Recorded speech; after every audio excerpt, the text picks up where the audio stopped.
wabarakatuh. Nah, Bu, saya Asbidiati, alumni sini. Lalu saya kuliah di Universitas Maritim Raja Ali Haji dan kebetulan saya ada tugas mewawancarai guru bahasa Indonesia tentang pembelajaran berbasis digital.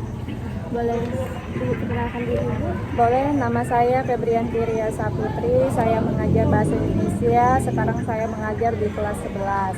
Sebelumnya saya mengajar di kelas 12. Baik, langsung mulai saja, Bu, ke dalam wawancaranya. Pertama, bagaimana pemahaman Ibu tentang literasi digital? Kalau pemahaman saya mengenai literasi digital, literasi itu jelas kalau di dalam pembelajaran bahasa Indonesia itu literasi itu kan membaca. Nah, digital sendiri itu kan teknologi. Berarti kaitannya itu peserta didik ya, itu bisa membaca tanpa dengan adanya buku, mencari referensi-referensi pembelajaran itu melalui teknologi tadi. Lalu bagaimana penerapan Ibu dalam pembelajaran literasi digital dalam proses pelajaran? Kalau penerapan saya dalam pembelajaran itu kan anak-anak pastilah mereka punya handphone. Tidak mungkin mereka tidak punya. Jadi dengan adanya teknologi tadi, saya bisa menerapkan pembelajaran ini supaya lebih menarik itu dengan adanya suatu contoh dari materi itu. Nah, coba silakan dicari di internet mengenai misalnya salah satu berita ya, kan berita sekarang sudah baik, tidak hanya perlu di koran saja, bisa melalui media sosial, banyak sekali itu.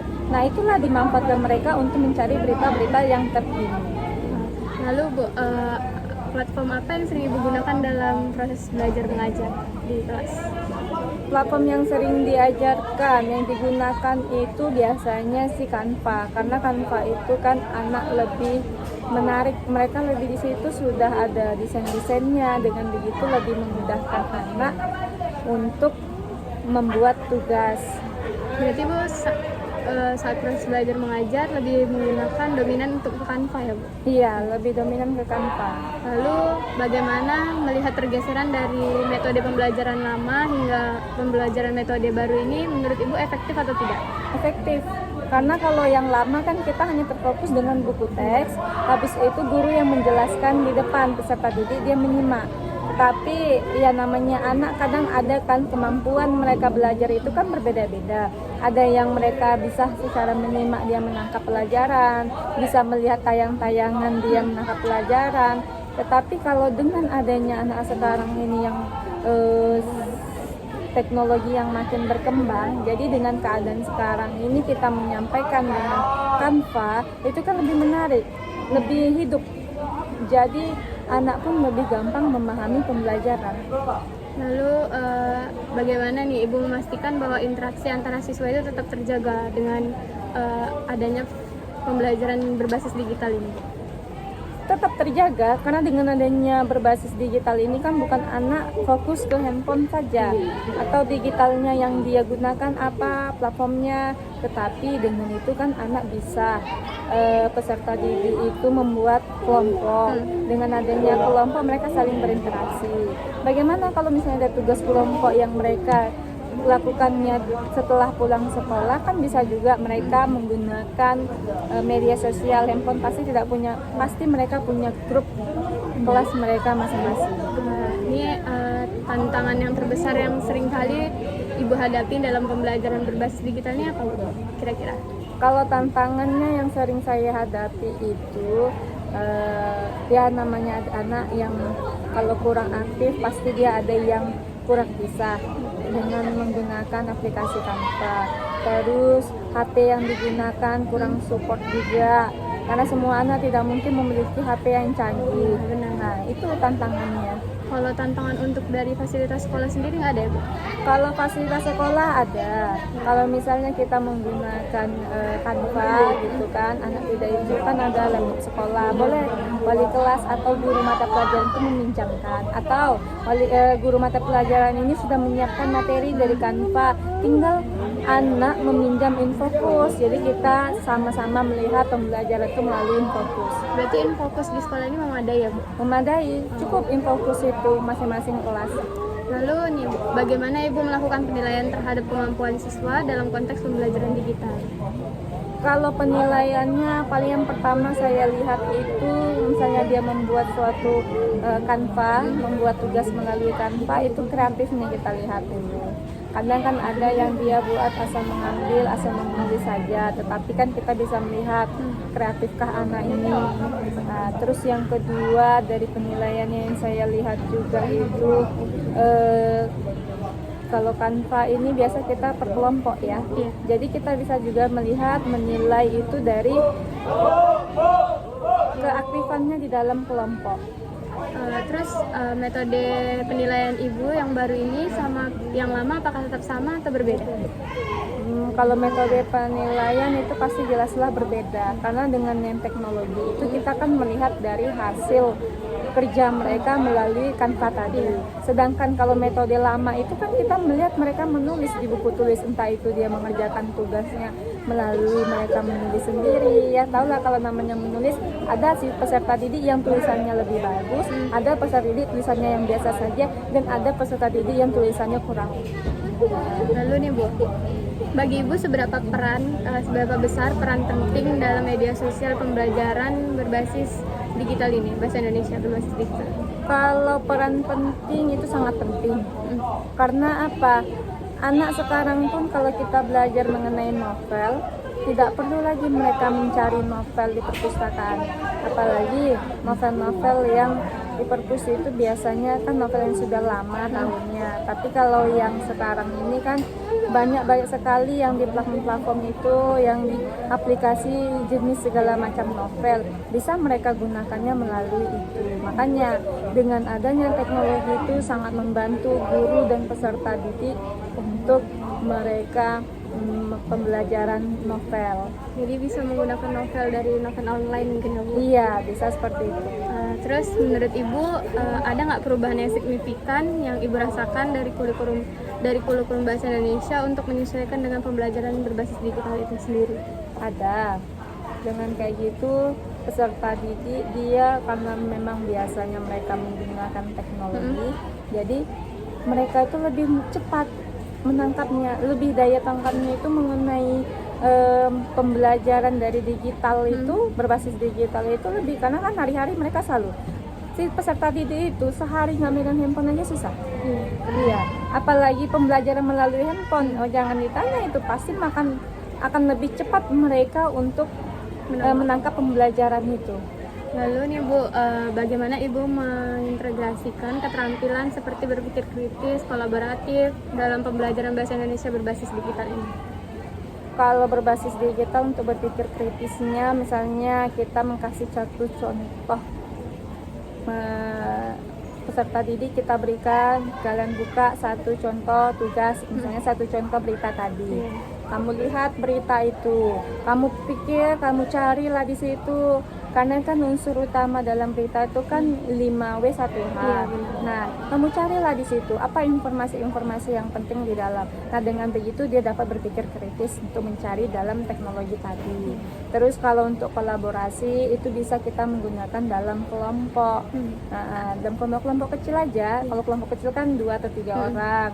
Kalau terlalu kelompok besar terlalu banyak, hanya kita mentugaskan mencari berita. Nah, buat kelompok-kelompok kecil di situ. Jadi dengan situ mereka bekerja membagi masing-masing, karena kan dalam berita kan bukan hanya ada unsur-unsur itu saja, tetapi kan juga ada hal yang lainnya.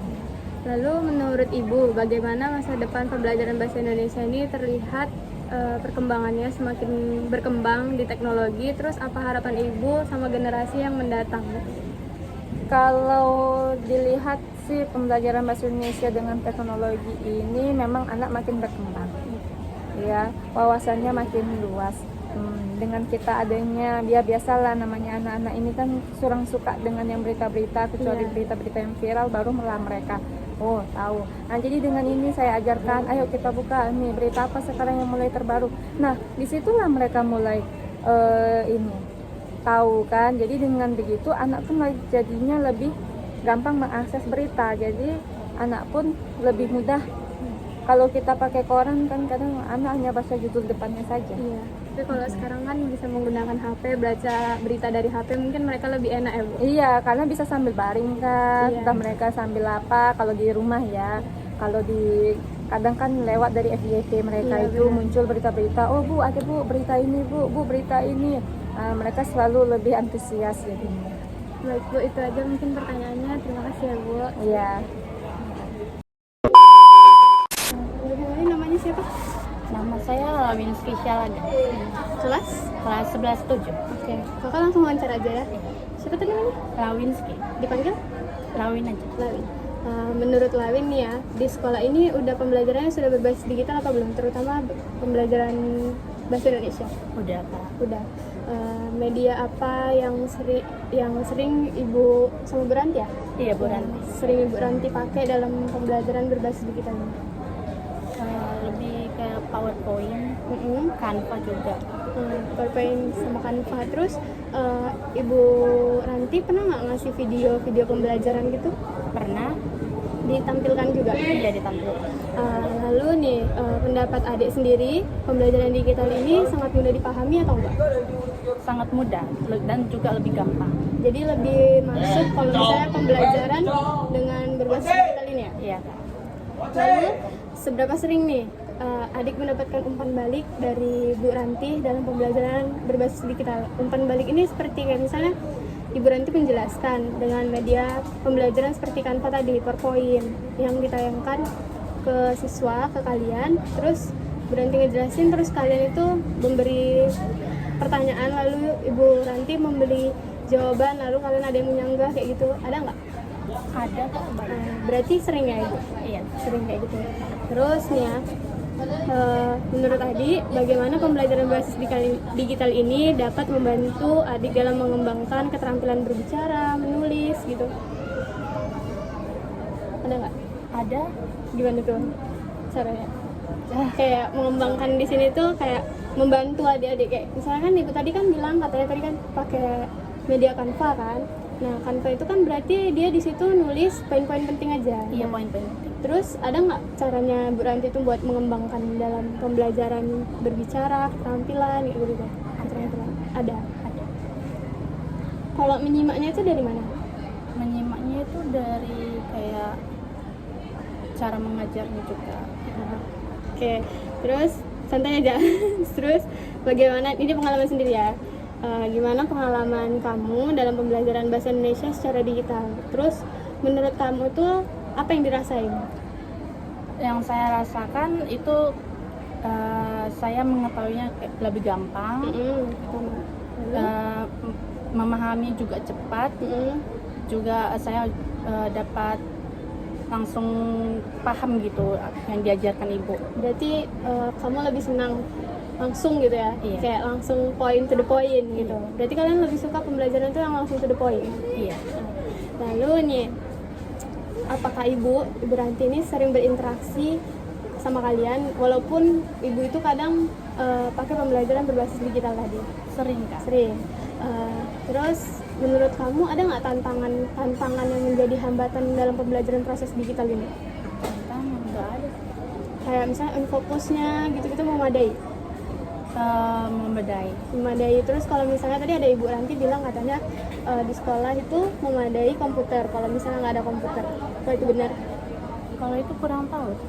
Berarti sama proses pembelajaran ini komputer, kalau misalnya belum punya komputer terus kalian itu ngomong sama guru belum pernah ya?